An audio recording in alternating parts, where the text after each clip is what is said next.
अब देखिए बेटा, कॉन्ट्रैक्शन और एक्सटेंशन का पहले मैं आपको एक टेबल बना देता हूँ। मान लीजिए पी एक्स का मतलब प्राइस ऑफ एक्स कमोडिटी, दूसरा कॉलम हो गया हमारा क्यू एक्स का मतलब है क्वांटिटी ऑफ एक्स कमोडिटी, और तीसरा हमारा डिस्क्रिप्शन यानी उसका जो वर्णन है, डिस्क्रिप्शन। ठीक है, ये हमारा हो गया। अब देखिए हमारी प्राइस 5 रुपये है एक्स कमोडिटी, तो इसके ऊपर हम एक वस्तु की डिमांड कर रहे हैं। तो अब दूसरा क्या हुआ कि कीमत पी ए से घटकर हो गई 1, तो हमारी कीमत, उसकी अपनी कीमत कम हुई है, और उसकी अपनी कीमत कम होने के कारण क्वांटिटी बढ़कर हो गई 5 हमारी। अब क्या हुआ इसमें, उसकी अपनी कीमत कम हुई है, अपनी कीमत कम होने के कारण उसकी डिमांड बढ़ी है, तो इसको हम कहेंगे राइज इन क्वांटिटी डिमांड, यानी उसकी मांग बढ़ गई, तो इसको हम कहेंगे जो है कॉन्ट्रैक्शन। ठीक है, सॉरी एक्सटेंशन कहेंगे। एक्सटेंशन यानी उसकी डिमांड बढ़ गई, तो हम इसको एक्सटेंशन बोल देंगे। यहाँ एक्सटेंशन हुई है,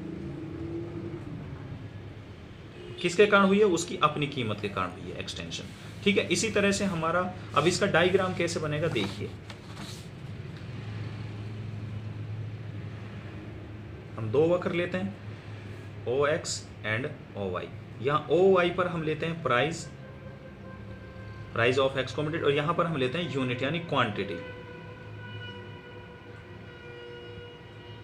ठीक है, क्वांटिटी। अब हम इसका नंबर डाल देते हैं, प्राइस 1 2 3 4 एंड 5 और 6 तक कर सकते हैं हम, कोई दिक्कत नहीं है, हमारा 5 तक है।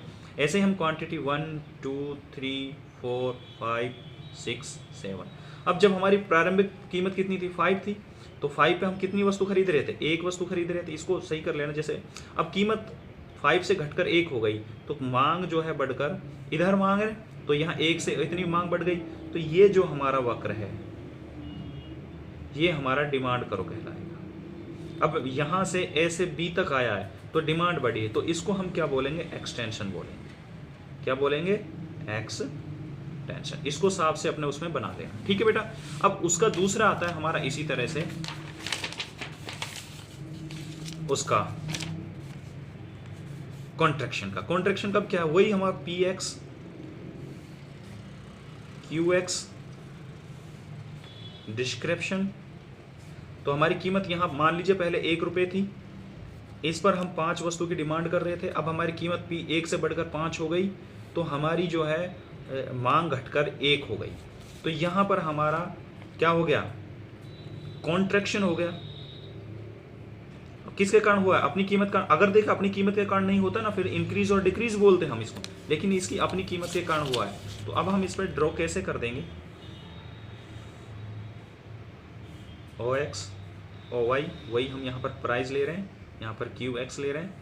1 2 3 4 5 1 2 3 4 एंड 5 ये लिए हमारा। तो पहली कीमत हमारी 1 रुपये थी, इस पर हम 5 वस्तुओं की डिमांड कर रहे थे।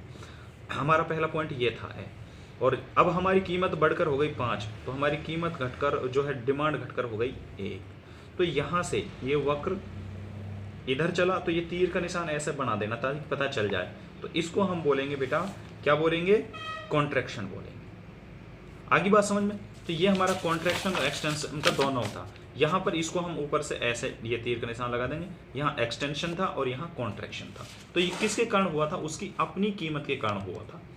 अगर अब जब हम जो दूसरा पढ़ेंगे बेटा, वो होगा हमारा इंक्रीज और डिक्रीज। उसमें क्या होगा कि ये कीमत हमारी सेम रहेगी, 5 है तो यहाँ भी 5 ही रहेगी, लेकिन डिमांड हमारी घटती है या बढ़ती है। अब ये किसके कारण बढ़ती है, they have a lot of other reasons, just like income increase हो जाना, रिलेटेड कमोडिटी की प्राइस डिक्रीज हो जाना, वो सब हम कल डिस्कस करेंगे। तो इसमें इतना ही समझ लेना बेटा, जो प्रॉब्लम हो तो मेरे से पूछ लेना, मैं इसका PDF आपको सेंड कर देता हूँ। ठीक है।